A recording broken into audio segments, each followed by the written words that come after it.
This is a SIG 550. It's designed to destroy anything standing within its 400-meter trajectory. And there are over 500,000 of them kept in Swiss homes. Guns and shooting are a strong Swiss tradition. Basic military training is mandatory for young men, and afterwards they're required to keep their weapon at home. Mark Heim is the Ticino representative for the lobby group Protel.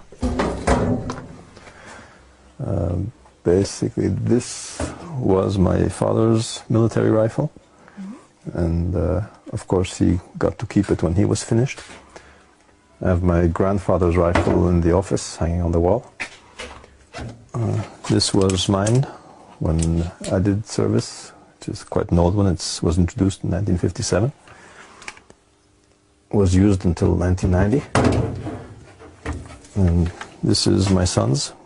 That's the current model. That's what's being used today. That's what we'll be using to shoot the Feldschießen today.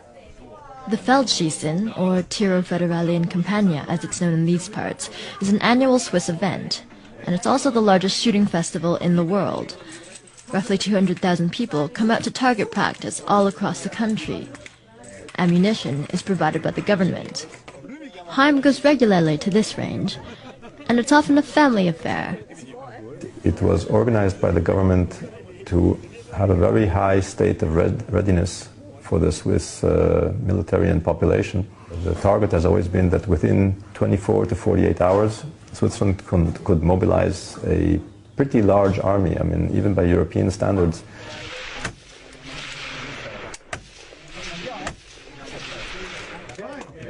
But it wasn't the militia that sparked Heim's interest in guns as a young man. It was an unassuming trip to a Holocaust museum. I was going through all the exhibits and the soap and the lampshades made of people's skin. And while I was looking, I heard a funny noise, and there was an old woman maybe 2 meters from me, and she was trying not to cry. She was sort of sobbing very quietly. She was holding it back. If she had been a few meters further away, I wouldn't have heard her. And she obviously had gone through that. That's when the whole impact of it hit me.